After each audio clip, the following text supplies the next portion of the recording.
Jumat, 13 Juni 2025. Hari yang tampak biasa di permukaan, namun di balik rutinitas pagi, dunia bersiap menghadapi babak baru dalam sejarah modern. Kota Teheran, yang biasanya sibuk dengan lalu lintas dan aktivitas warganya, tak menyadari bahwa dalam hitungan menit, segalanya akan berubah selamanya. Fajar di Teheran pecah oleh ledakan dahsyat, bukan sekadar insiden, tapi deklarasi perang. Suara ledakan menggema hingga ke sudut-sudut kota, membangunkan jutaan orang dari tidur mereka. Dalam sekejap, kepanikan dan ketakutan menyelimuti udara, sementara sirene darurat meraung-raung tanpa henti. Israel meluncurkan Operation Rising Lion, serangan udara besar-besaran ke jantung Iran. Dunia menahan napas, menyaksikan kekuatan militer Israel bergerak dengan presisi tinggi. Jet-jet tempur melintasi langit malam, menargetkan fasilitas strategis yang selama ini menjadi pusat perhatian dunia. Perang bayangan yang selama ini berlangsung diam-diam, kini berubah jadi konfrontasi terbuka. Baku tembak dan ledakan terjadi di berbagai titik, menandai dimulainya babak baru konflik yang lebih brutal dan terang-terangan. Ini bukan lagi soal proksi, dua kekuatan utama Timur Tengah kini bertarung langsung. Dunia menyaksikan, seolah waktu berhenti, ketika dua negara dengan sejarah panjang permusuhan, akhirnya berhadapan tanpa perantara. Kabar serangan menyebar cepat, mengguncang pasar finansial dan membangunkan para pemimpin dunia. Bursa saham anjlok, harga minyak melonjak, dan telepon darurat berdering di kantor-kantor pemerintahan dari Washington hingga Moskow. Eskalasi di Timur Tengah mencapai puncaknya. Jalanan dipenuhi kendaraan militer, dan api membakar fasilitas penting. Ketegangan meningkat setiap detik, menandakan bahwa perang besar bisa pecah kapan saja. China, sekutu utama Iran, langsung mengutuk serangan Israel sebagai agresi terang-terangan. Beijing menuntut penghentian segera kekerasan dan memperingatkan dampak global yang bisa timbul jika konflik ini terus meluas. Di Tel Aviv, Netanyahu menyebut operasi ini langkah preemptif untuk melumpuhkan program nuklir Iran.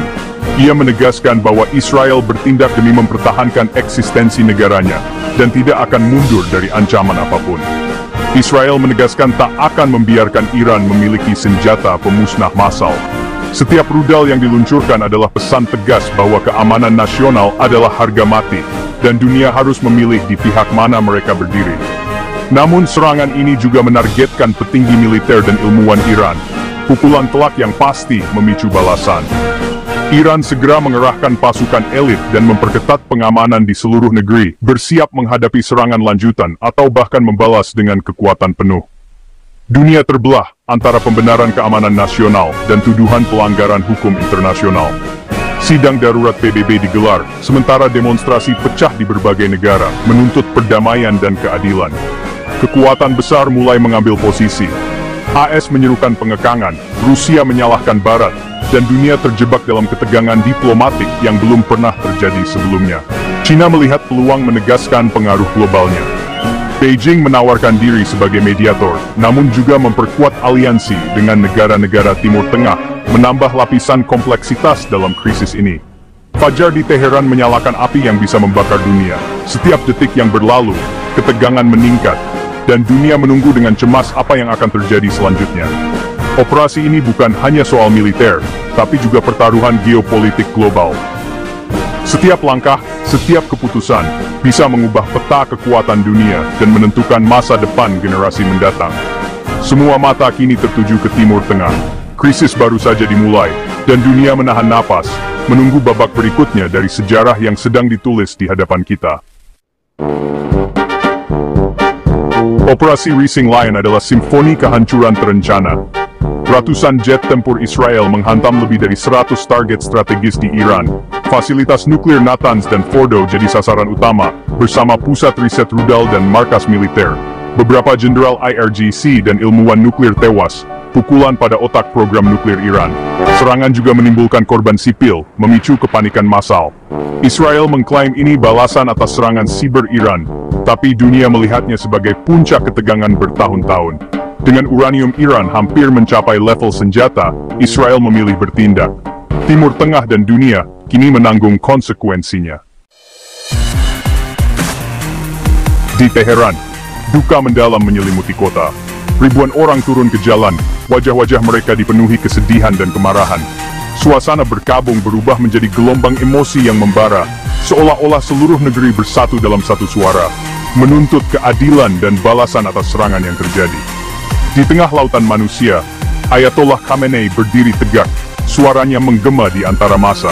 Ia bersumpah akan membalas Israel dengan kekuatan penuh, menegaskan bahwa tindakan balasan bukan sekadar pilihan, melainkan sebuah keharusan demi martabat bangsa.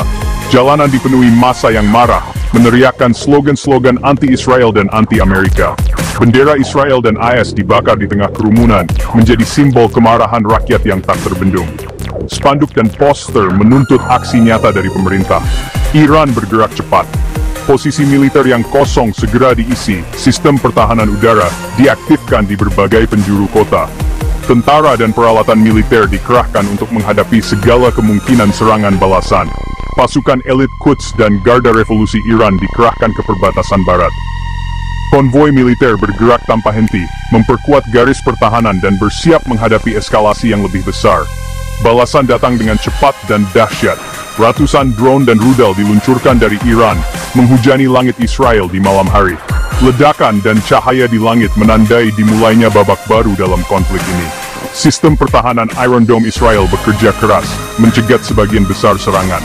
Namun beberapa rudal berhasil menembus dan menghantam target-target militer penting, meninggalkan kerusakan dan kepanikan di beberapa lokasi.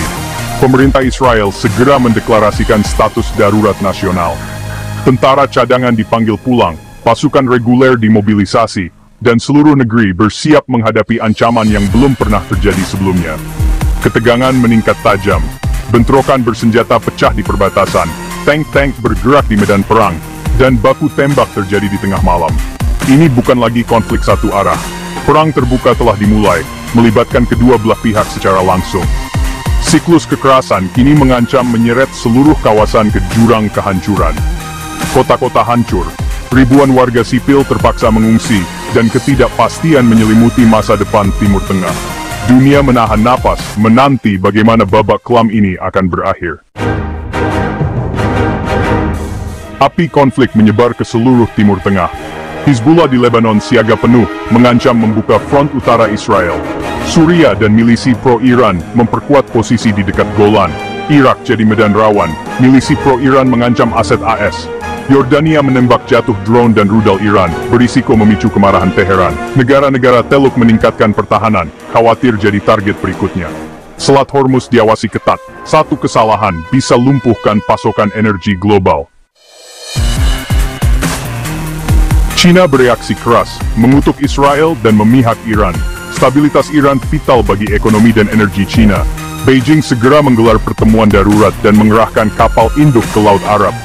Langkah ini sinyal tegas, China siap proyeksikan kekuatan di Timur Tengah. Kedutaan China keluarkan peringatan keamanan, siapkan evakuasi warganya. Dengan mengutuk Israel dan mengerahkan militer, China menantang dominasi AS di kawasan. Krisis kini bertambah dimensi global. AS terjepit antara dukungan ke Israel dan upaya diplomasi dengan Iran. Washington kirim kapal perang ke Teluk Persia, siagakan puluhan ribu tentara. Teheran melihat ini sebagai lampu hijau bagi Israel, memperumit diplomasi.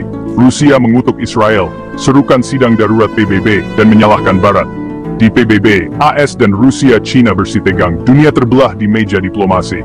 Moskow dan Beijing manfaatkan krisis untuk tantang hegemoni AS. Dunia menyaksikan dua raksasa nuklir di sisi berlawanan konflik. Negara-negara Arab Teluk mengutuk Israel secara publik, tapi diam-diam waspada pada Iran. Serangan Israel diam-diam dianggap menguntungkan, tapi risiko eskalasi sangat nyata. Negara Abraham Accords terjepit antara aliansi baru dan tekanan dunia Arab.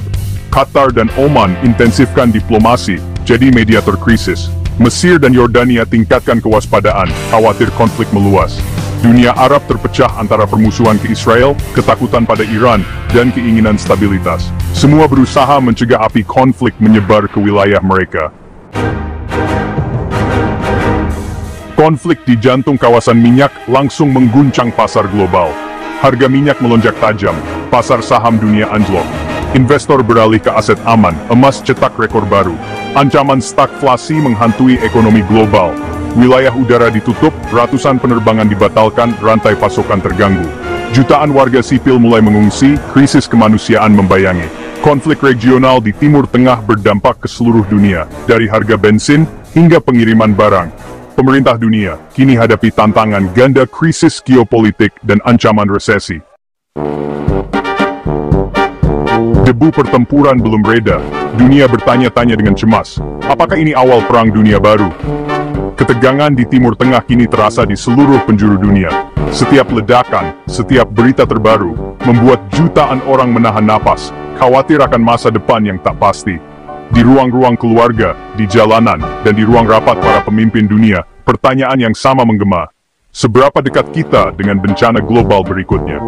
Konfrontasi langsung antara Israel dan Iran kini bukan lagi sekadar ancaman, tapi kenyataan yang bisa meletus kapan saja. Ketegangan di perbatasan meningkat, pasukan militer siaga penuh, dan dunia menanti dengan waspada. Risiko konflik ini meluas, berpotensi menyeret kekuatan besar ke pusaran perang yang lebih luas. Amerika Serikat, China, dan Rusia, tiga kekuatan besar dunia, sudah terlibat, baik secara diplomatik maupun militer.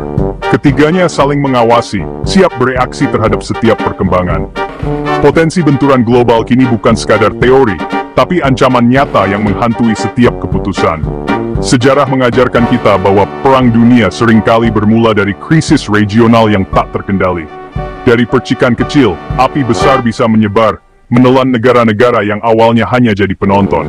Dunia pernah mengalami ini, dan luka-luka lama masih membekas. Serangan ke Iran bisa menjadi percikan yang menyalakan api Perang Dunia Ketiga. Setiap rudal yang meluncur, setiap kota yang hancur, memperbesar risiko eskalasi tak terkendali. Dunia menahan napas, menunggu apakah ini akan menjadi titik balik sejarah. Kini, nasib dunia berada di tangan para pemimpin dan diplomat. Mereka berpacu dengan waktu, berusaha mencari jalan keluar di tengah tekanan dan ketegangan yang terus meningkat. Setiap keputusan, setiap kata bisa menentukan arah masa depan umat manusia. Jalan menuju deeskalasi masih terbuka, namun semakin sempit setiap jam berlalu. Negosiasi berlangsung di bawah bayang-bayang ancaman perang, dan waktu terus berjalan tanpa kompromi. Pilihan semakin terbatas, dan dunia menunggu dengan harap-harap cemas. 13 Juni 2025, hari yang akan dikenang dalam sejarah, entah sebagai awal bencana besar, atau sebagai momen ketika dunia memilih untuk mundur dari jurang perang. Semua mata tertuju pada hari ini, menanti keputusan yang akan menentukan nasib generasi mendatang.